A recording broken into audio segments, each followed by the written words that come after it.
구약성경 사무엘상 17장 1절부터 11절까지의 말씀.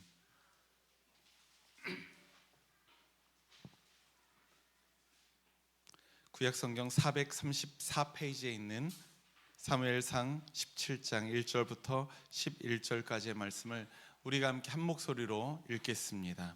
시작. 블레셋 사람들이 또 전쟁을 일으키려고 군인을 모아 유다의 소고에 집결시키고 소고와 아세가 사이에 있는 에베스담딤 진을 쳤다. 사울도 이스라엘 군인들을 집결시켜 엘라 평지에 진을 친 뒤에 블레셋 군인들과 맞서서 싸움 전열을 갖추었다. 그리하여 블레셋과 이스라엘이 골리앗 기쪽 저쪽 산 위에서 맞서서 버티고 있었다. 블레셋 진에서 가드 사람 골리앗이라는 장수가 싸움을 걸려고 나섰다. 그는 키가 6규빗하고도 한 뼘이나 더 되었다. 머리에는 노스로 만든 투구를 쓰고 몸에는 비늘 갑옷을 입었는데 그 갑옷의 무게는 놋 5,000세겔이나 되었다. 다리에는 노스로 만든 각반을 차고 어깨에는 노스로 만든 창을 메고 있었다. 그의 창자루는 배틀의 용두머리만큼 굵었고 그 창날의 무게는 쇠 600세겔이나 되었다. 그의 앞에서는 방패를 든 사람이 걸어 나왔다. 골리앗이 나와서 이스라엘 전선을 마주보고 고함을 질렀다.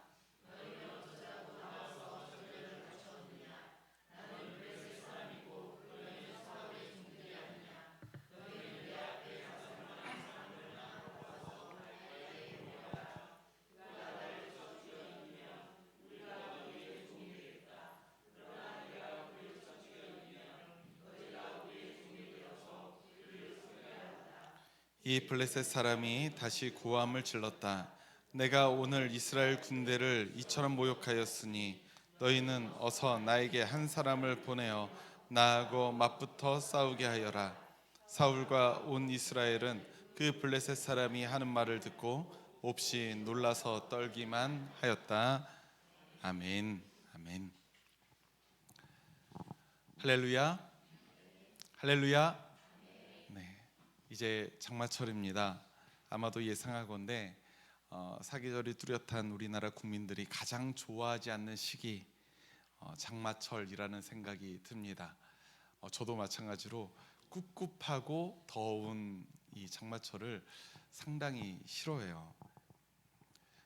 꿉꿉한 날씨 덕에 불쾌지수 한껏 높아지는 장마철이기도 하고요. 세상 돌아가는 꼴을 보니 썩 유쾌하지도 않지만 그러한 상황에 매몰되지 않으시기를 간절히 소망합니다. 아멘. 상황에 매몰되어 버리다 보면 우리가 기쁨을 잃어요. 감사할 거리가 별로 없습니다. 무엇보다 우리 사랑하는 초록교회 신앙가족 여러분들은 오늘 이 예배 안에서 큰 기쁨과 자유와 평화를 풍성하게 누리시고 맛보아 아시기를 간절히 소망합니다. 그것이 우리 예배자들이 누릴 수 있는 최대의 축복이고 특권 아니겠습니까? 오늘도 주변에 계시는 성도님들을 바라보면서 환대의 인사 함께 나누었으면 좋겠습니다. 옆에 사람을 바라보아야지 여러분들이 미소가 띄어지더라고요. 한번 바라보면서 오늘도 당신을 만나서 행복합니다. 함께 인사해 볼까요? 오늘도 당신을 만나서 행복합니다. 네. 오늘 날씨만 꿀꿀하지 여러분들의 표정마저 꿀꿀하진 않았으면 좋겠습니다.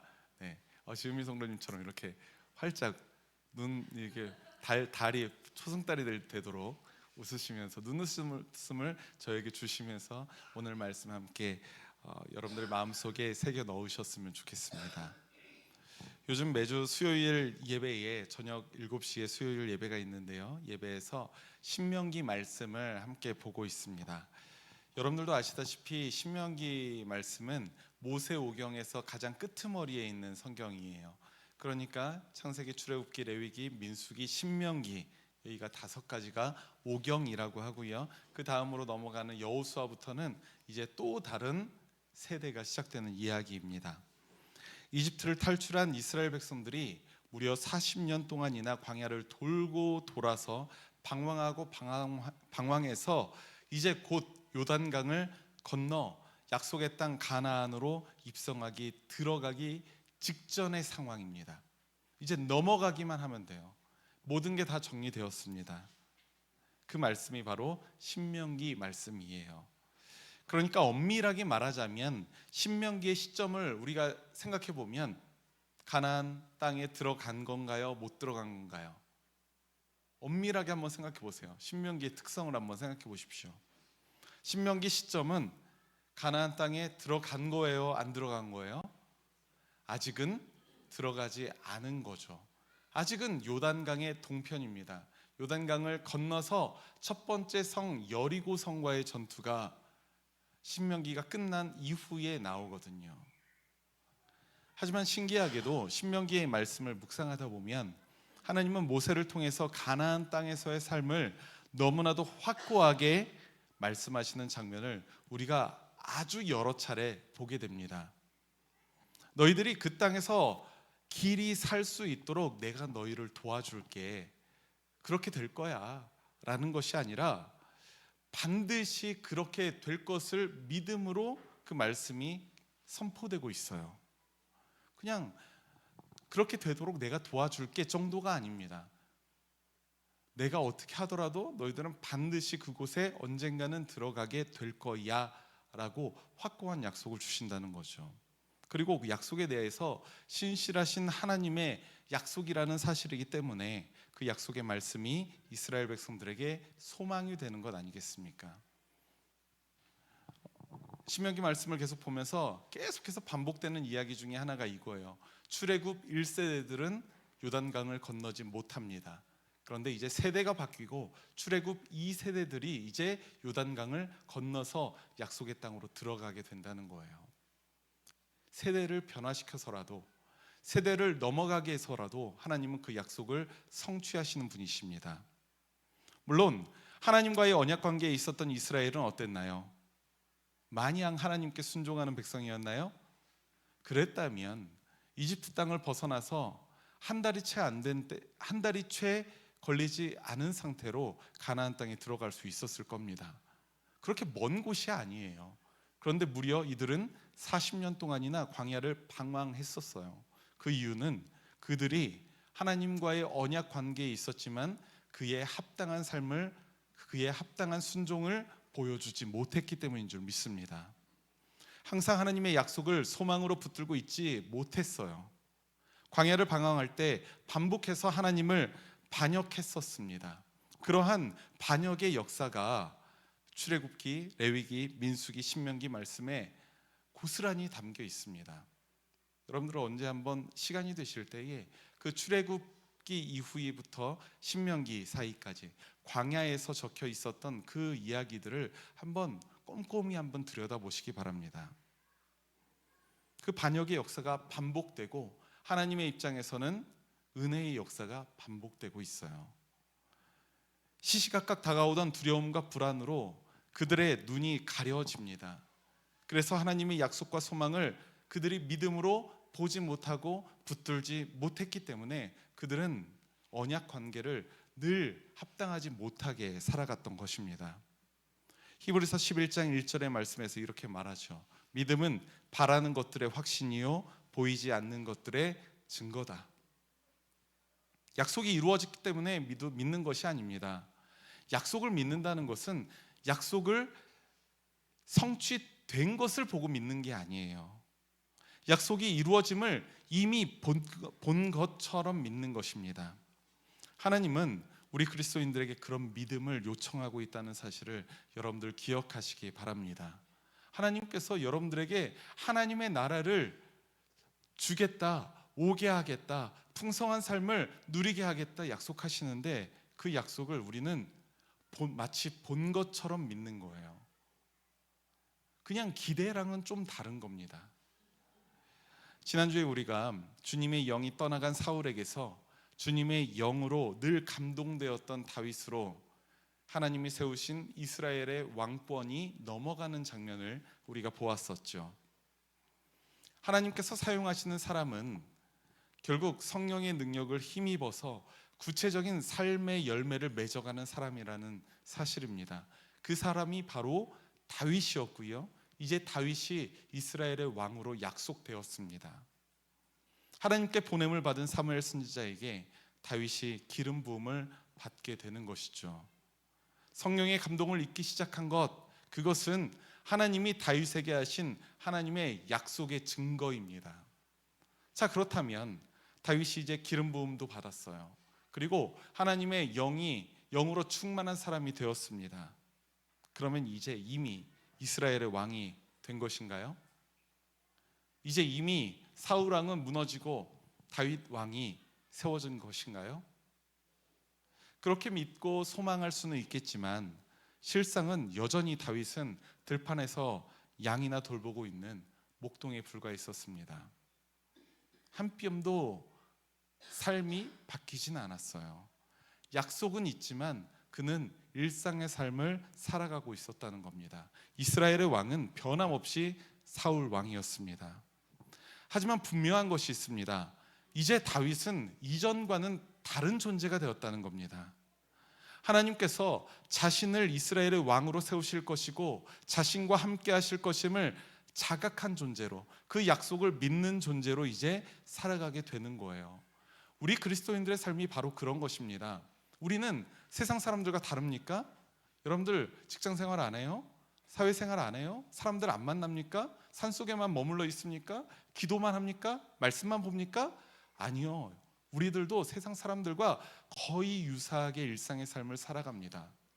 그러면 우리가 세상의 사람들과 똑같은 존재입니까? 그렇지 않다는 거죠. 왜요?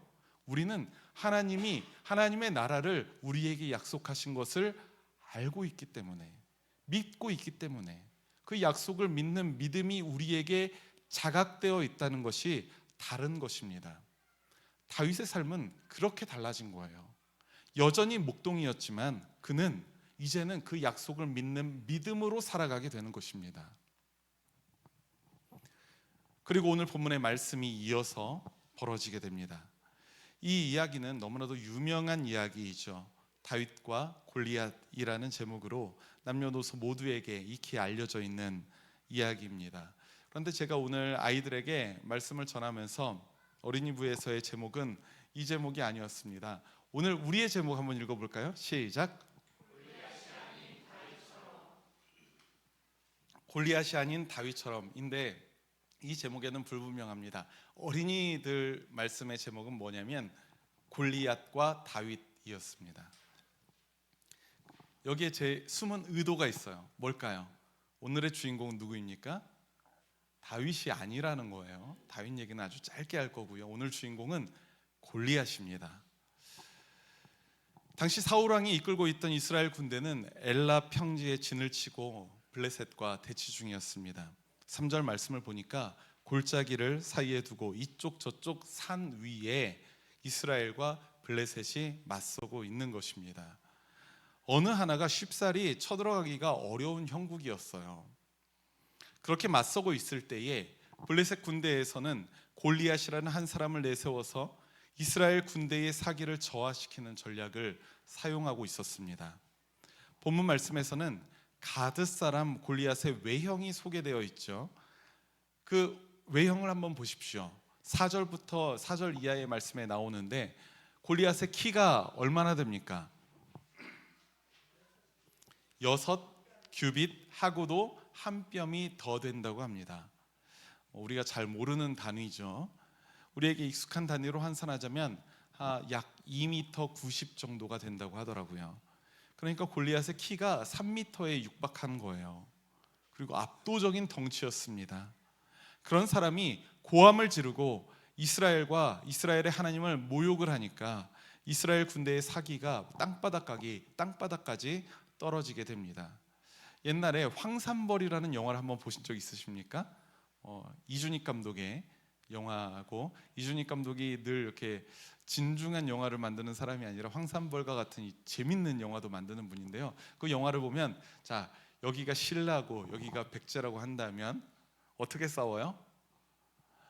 함부로 공성전을 하면 우리에게 피해가 되잖아요.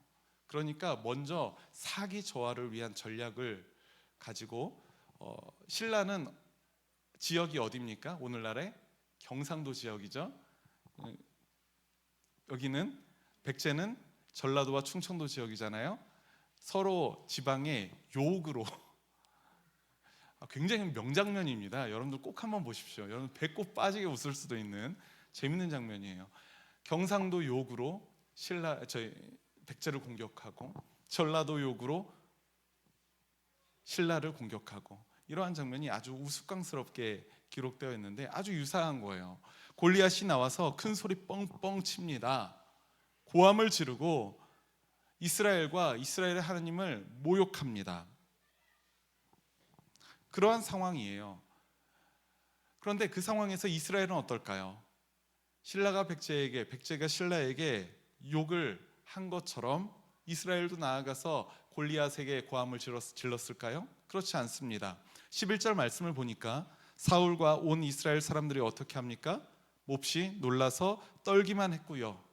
24절 말씀에서도 이렇게 말합니다. 이스라엘 사람들이 골리앗을 보고 무서워하여서 모두 달아났대요. 도망을 칩니다. 숨기에 급급합니다. 전쟁의 추는 이미 기울어진 듯합니다.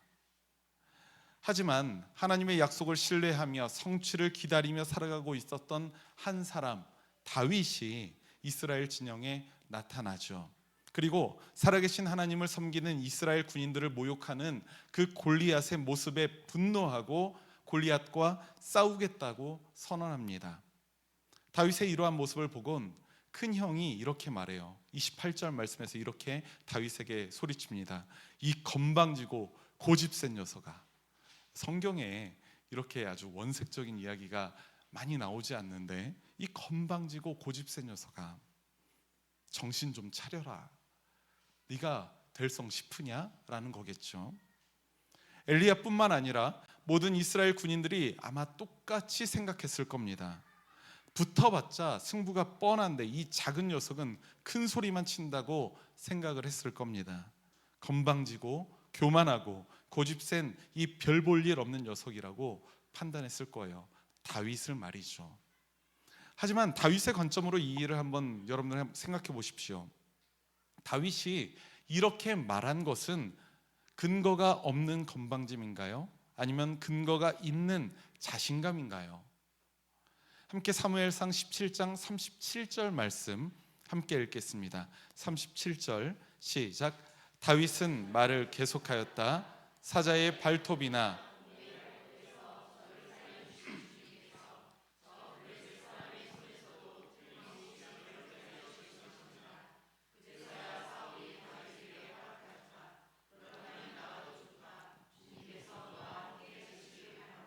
아멘, 아멘. 다윗은 들판에서 양을 칠 때 사자나 곰처럼 포식자들과의 싸움에서 승리한 경험이 있는 사람입니다. 그 경험을 바탕으로 그는 자신감이 있었던 거예요. 게다가 그 싸움은 살아계신 하나님께서 다윗을 도와주시고 승리케 하셨다는 경험이라는 것을 다윗은 믿고 있었어요. 그러니 다윗은 확실한 믿음과 자신감이 있었던 겁니다. 1대 다수의 싸움이 아니라면, 저 골리앗 한 사람과의 1대1 전투라면 충분히 자신은 이길 수 있다는 확신이 있었습니다. 그리고 다윗과 골리앗의 전투가 시작되었고 그 결과는 저와 여러분들이 너무나도 잘 알고 계시듯 다윗의 완벽한 승리였죠. 제가 오늘 이 본문의 말씀을 묵상하면서 문득 질문이 하나 생겼습니다. 이런 거예요. 두려움에 빠졌던 사람이 과연 이스라엘 군인들 뿐이었을까? 오늘 본문 말씀에서 꽤나 큰 비중으로 다루고 있는 이 골리앗이라는 사람을 보면서 그러한 질문이 저에게 생겼던 것입니다. 왜 이 골리앗에 대한 외형을, 골리앗이 하고 있는 여러 가지의 것들을 이렇게까지 구체적으로 이야기할 일인가 싶은 거예요. 그것을 생각하다가 이러한 질문이 생겼습니다. 두려움에 빠졌던 사람이 골리앗도 있지 않을까? 골리앗은 키가 3m 가량이 되는 압도적인 체형의 소유자였습니다. 몸무게도 무겁고요. 당연히 힘도 가공할 만했겠죠. 당연하죠. 그런데 어떻게 싸워도 압도적으로 이길 것만 같았던 골리앗은 이상하게 방어구에 온통 신경을 씁니다. 5절 말씀을 보세요. 머리에 무엇을 씁니까? 노스로 만든 투구를 씁니다. 저희 집에 노스로 만든 그릇이 몇 개 있습니다. 사모님이 저에게 묻지도 따지지도 않고 어느 날 배송이 되었는데 그 박스를 들다가 큰일 날 뻔했습니다. 노기 유기 한번 써보신 적 있으시죠? 그리고 제가 그걸 설거지를 하다가 손목이 좀 많이 나가가지고 요즘은 쓰지 않는데, 제가 지금 이 말씀을 하는 거는 굉장히 순교자적인 이렇게 마음을 가지고 집에 가서 혼날 생각을 하고 말씀을 드리는 거예요. 노시 얼마나 단단하고 무거운지를 말이죠. 노스로 만든 투구를 쓰고 몸에는 노스로 만든 갑옷을 입었는데 그 무게가 5,000세겔이나 되었다고 합니다. 이 5,000세겔을 오늘날의 단위로 하자면 약 57kg이 된다고 하더라고요. 57kg. 어린이 예배 시간에는 제가 물어봤는데 여기에서는 차마 묻지 않겠습니다. 57kg보다 뭐 업이냐 다운이냐 이런 거 묻지 않겠습니다.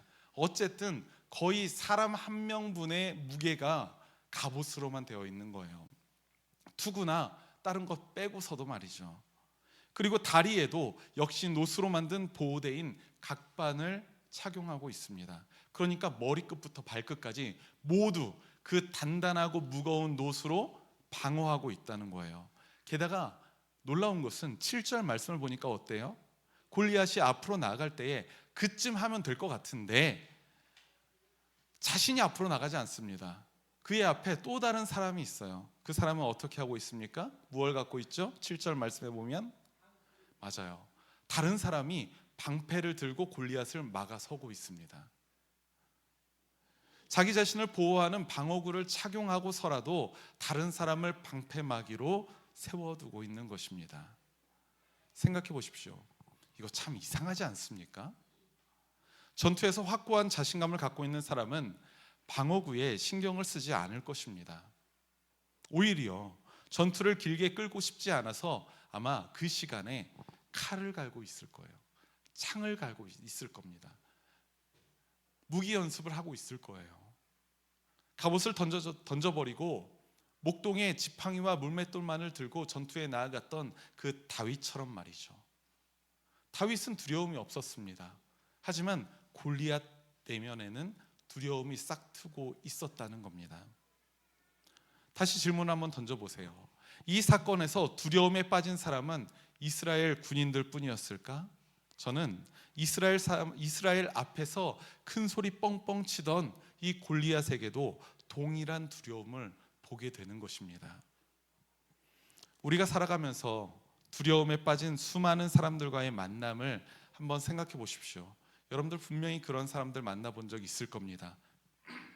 이스라엘 군인들처럼 두려운 대상을 바라보면서 스스로의 무기력함에 빠져버리고 도망치는 사람들도 많습니다. 무엇 하나 능동적으로 움직이질 못하고 도망치고 숨기에 급급하죠. 두려워서 그러는 겁니다. 그런데 또 다른 부류의 사람들도 있어요. 내가 두려워요. 내면에 두려움이 가득 차 있어요. 그런데 어떡합니까? 오히려 겉으로는 큰 소리 뻥뻥 치거나 공격성을 드러내는 사람들이 있습니다. 심리학 용어로는 방어 기제라는 용어로서 그것의 한 카테고리로 설명을 하기도 하죠. 나를 방어하는 거예요. 나의 내면에 있는 무언가를 들키지 않기 위해서 나를 다른 외형의 모습으로 방어하는 겁니다. 겉으로는 샌드 보이지만 내면에는 두려움으로 가득 차 매 순간의 선택이 수동적이고 자기 책임을 다른 사람에게 전가하기 마련입니다. 저는 다윗과 골리앗 싸움에서 다윗이 승리하잖아요. 그리고 골리앗은 죽임을 당하지 않습니까? 그런데 만약에 골리앗이 죽지 않고 살아남았다면 누구에게 그 책임을 돌릴까 생각해 보았습니다. 누구에게 돌릴까요? 저는 자신의 책임이라고 생각하지 않았을 겁니다. 그 방패막이가 잘 못 막았다라고 이야기를 할 것 같아요. 네가 조금만 더 방패를 올리지, 이렇게 했을 것 같아요. 이러한 방어 기제로 자신을 보호하고자 하는 사람의 특징이거든요. 그런 사람들을 여러분들의 직장이나 사회에서 종종 보게 되지 않으십니까? 아니면 여러분들 자신이 골리앗처럼 방어 기제로 자신의 두려움을 숨기려는 타입이십니까? 한번 곰곰이 성찰해 보시기 바랍니다. 성도 여러분, 믿음의 사람들의 경우에는 다른 삶이 있음을 여러분들 믿으시기 바라요. 다윗은 이스라엘 왕으로 자신을 세우시겠다는 그 약속을 믿는 믿음을 가지고 있었습니다. 그리고 무서운 맹수와의 싸움에서 나 자신을 살려주신 하나님께서 마찬가지로 골리앗과의 전투에서도 살려주실 것이라는 믿음이 그에게 있었던 겁니다. 그래서 사무엘상 17장 45절 말씀에서 이렇게 말하죠. 나는 내가 모욕하는 이스라엘 군대의 하나님 곧 만군의 주님의 이름을 의지하고 너에게로 나왔다고 당당하게 선언하는 다윗의 모습은 교만함이다, 건방짐이 아니라 하나님을 향한 전적인 믿음에서 비롯된 것이라는 사실을 여러분들 기억하시기 바랍니다. 그리고 바라기는 우리 초록교회 신앙 공동체가 골리앗이 아닌 다윗처럼 두려움에 휘둘리기보다는 우리와 함께 하시고 우리를 인도하시고 축복하시리라 약속하신 우리 하나님을 믿는 그 믿음으로 살아가시는 은총이 있기를 주님의 이름으로 축원합니다. 사랑하는 우리 초록교회 신앙가족 여러분, 오늘 성서일과 말씀 중에 복음서의 말씀인 마가복음 4장 35절 이하의 말씀을 보면 예수님과 제자들이 함께 타고 있는 배에 거센 파도가 이는 장면이 있어요. 그때 제자들이 어떻습니까? 예수님과 함께 있음에도 불구하고 두려움에 빠져버립니다. 그래서 우리가 죽게 되었습니다 라며 예수님을 깨우게 됩니다. 그때 예수님이 일어나셔서 바람을 그치게 하시고 바다를 고요하게 만드셨죠. 그때 예수님이 하신 말씀이 있는데요, 마가복음 4장 40절의 말씀을 우리 한번 읽고 싶은데 제가 이 말씀을 안 적어놓은 기억이 나가지고 봤더니 진짜 안 적어놨네요. 제가 한번 읽어드리겠습니다. 한번 따라서 한번 읽어볼까요? 예수께서 그들에게 말씀하셨다. 왜들 무서워하느냐? 아직도 믿음이 없느냐? 이거예요. 예수님이 이렇게 말씀하십니다. 왜들 무서워하느냐? 아직도 믿음이 없느냐? 제가 늘 말씀드리지만 두려움의 반대말은 믿음입니다. 두려움의 반대말은 믿음이에요. 믿음의 반대말은 두려움이에요. 의심이 아닙니다. 왜들 무서워하느냐? 아직도 믿음이 없느냐? 두려움에 빠진 사람들에게 믿음 없음을 물으셨던 예수님의 말씀을 우리의 마음에 새겨보시기 바랍니다. 그리고 내 안의 두려움 때문에 현실에서 도망치거나 숨기에 급급했던 모습을 한번 되돌아보시기 바랍니다. 또는 골리앗처럼 나의 두려움을 숨기려고 오히려 큰 소리 뻥뻥 치고 날카롭게 말하고 다른 사람들에게 얼굴 붉히며 화를 내었던, 그래서 다른 사람들에게 상처를 주었던 나의 스스로의 모습도 한번 되돌아보시기 바랍니다. 우리의 인격과 성품까지 변화시키시는 우리 성령의 능력이 오늘 말씀을 통해서 여러분들 안에 역사하시기를 간절히 소망합니다. 그리스도인의 믿음은 내면에만 머물러 있는 것이 아니라 우리들의 삶으로, 우리의 말과 행동으로 드러나야 되는 거예요. 두려움이 삶으로 드러나는 것이 아니라 주를 향한 믿음이 우리들의 삶이 되는 귀한 은혜가 바로 저와 여러분들에게 가득 넘치시기를 주님의 이름으로 축원합니다. 우리 함께 말씀을 기억하면서 공동체의 기도 함께 한 목소리로 기도하겠습니다. 시작. 내가 너와 함께 있으니 두려워하지 말아라. 내가 너의 하나님이니 떨지 말아라. 내가 너를 강하게 하겠다. 주의 백성들이 두려움을 이겨내고 믿음으로 살기를 원하시는 하나님, 주님의 약속을 믿는 사람들에게 풍성한 은혜를 내려 주옵소서. 우리는 늘 두려운 상황 속에서 도망을 가거나 숨으려고 합니다. 날카롭고 무례한 언행으로 두려움을 숨기려고도 합니다.